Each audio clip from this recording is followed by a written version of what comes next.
Hare Krishna, Hare Krishna, Krishna Krishna, Hare Hare, Hare Rama, Hare Rama, Rama Rama, Hare Hare.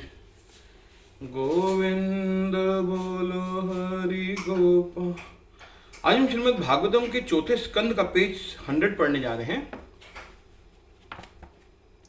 मन में दृढ़ विचार करके उन्होंने अपना धनुष उठाया और एक शक्तिशाली बाण से भूमि पर निशाना साधा। जब भूमिदेव ने देखा कि महाराज पृथु उनका वध करने के लिए तैयार है तो वे अत्यंत भयभीत हो उठे। उसका पूरा शरीर कांपने लगा। तुरंत एक गाय के रूप धारण करके वे दौड़ने लगी।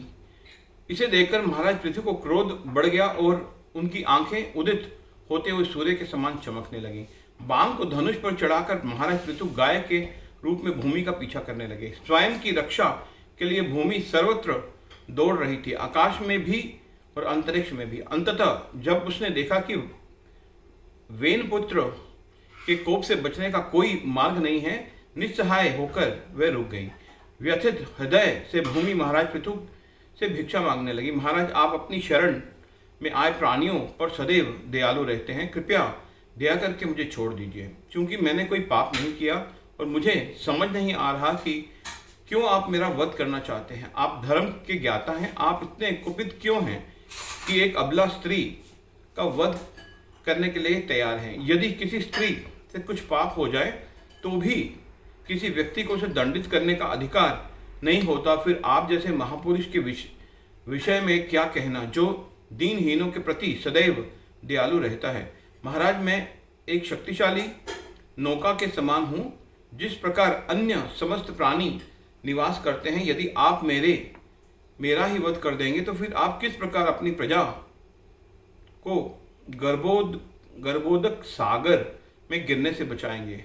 महाराज पृथु ने उत्तर देते हुए कहा, हे भूमि, तुमने मेरी आज्ञा का उल्लंघन किया है। एक देवी के रूप में तुमने अपना यज्ञ भाग तो स्वीकार कर लिया, परंतु बदले में तुम पर्याप्त मात्रा में अन्न उत्पन्न नहीं कर रही हो। यद्यपि तुम प्रतिदिन प्रचुर मात्रा में घास खा रही हो, परंतु हमें प्रदान करने के लिए तुम अपने थनों का दूध से नहीं भर रही।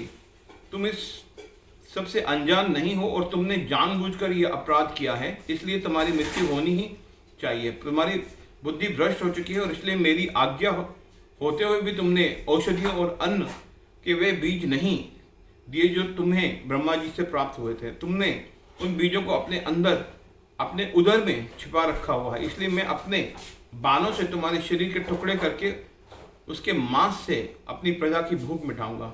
जिस व्यक्ति के हृदय में अन्यों के लिए करुणा नहीं है और जो केवल अपने सुख एवं पोषण का ध्यान रखता है, ऐसा क्रूर व्यक्ति, चाहे पुरुष हो, स्त्री हो अथवा नपुंसक हो, वह राजा द्वारा मृत्युदंड का सर्वथा योग्य है। तुम्हें अपने ऊपर बहुत गर्व हो गया है, इसलिए मैं अन्न के दोनों के समान तुम्हें छोटा छोटा काट दूंगा और अपनी योग शक्तियों के बल पर अपनी संपूर्ण प्रजा का पोषण करूंगा। अपनी क्रोध के कारण महाराज पृथु साक्षात यमराज दिख रहे थे। उनके भय से अंकित धरती अभी तक कांप रही थी। पुनः याचना करते हुए उसने कहा, हे स्वामी, मैं आपके विशालकाय विराट शरीर का एक अंग हूँ। अपने समस्त प्राणियों को धारण करने के लिए मेरी उत्पत्ति की है, परंतु अब आप स्वयं मेरा वध करना चाहते हैं। इसे देखकर मैं दुविधा में हूँ।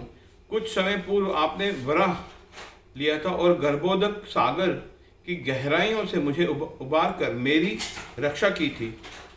उस साहसी कार्य से आपको धराधर नाम प्राप्त हुआ था, परंतु अब आप अपने तीक्ष्ण बाणों से मेरा वध करना चाहते हैं और इसलिए आपके इस कार्य को देखकर मैं भ्रमित हूँ।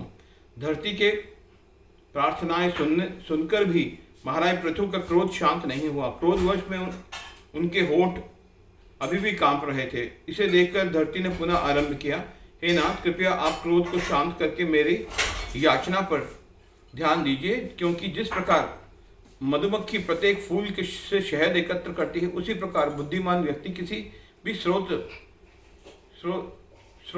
भी से प्राप्त होने वाले ज्ञान को स्वीकार करता है। हरे कृष्णा कृष्णा कृष्णा।